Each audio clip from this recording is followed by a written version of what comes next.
Start করবো।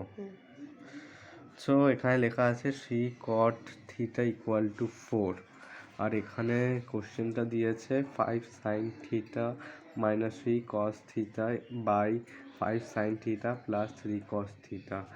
তাহলে আমরা এখান থেকে পেয়ে কি যাচ্ছি, 3 cot থিটাকে আমরা ইকুয়াল টু 4, এটাকে আমরা এরকমভাবে লিখতে পারি cot থিটা ইকুয়াল টু 4/3। ঠিক আছে, 4/3 এটাকে এরকমভাবে লিখলাম। তাহলে আমরা এখান থেকে কি পেলাম, একটা হচ্ছে 4টা হয়ে যাচ্ছে বেস আর এটা হয়ে যাচ্ছে হাইট। তাহলে আমরা জানি কি একটা যদি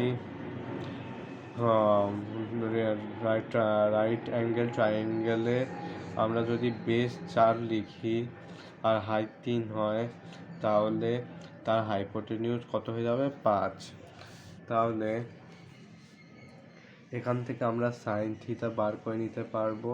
sign theta equal to perpendicular height by hypotenuse, height by hypotenuse. Height by hypotenuse হলে এটা কত হয়ে যাবে, হাইট 3 নিচে 5, আর cos theta equal to base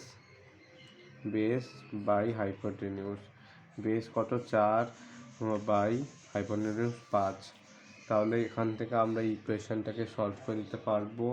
5 sin theta minus 3 cos theta by 5 sin theta plus 3 cos theta. তাহলে 5 into sine theta কত, 3/5 minus 3 cos theta কত, 4/5 বাই 5 ইন্টু আবার 3/5 প্লাস 3 ইন্টু 4/5। তাহলে এখান থেকে আমরা কি পাচ্ছি, 5 কেটে যাচ্ছে, 5 কেটে যাচ্ছে, 3 মাইনাস 4 3 12/5 বাই 3 প্লাস 12/5। তাহলে আমরা এখান থেকে কি পেয়ে যাচ্ছি, 5 15 মাইনাস 12/5 বাই 15 মাইনাস 12/5। তাহলে 5 ক্যান্সেল হয়ে যাচ্ছে, প্লাস 5 ক্যান্সেল হয়ে যাচ্ছে, 2 5 3 3/27। তাহলে এটা ক্যান্সেল হয়ে 1/9, 1/9 হয়ে যাচ্ছে এটার অ্যান্সার।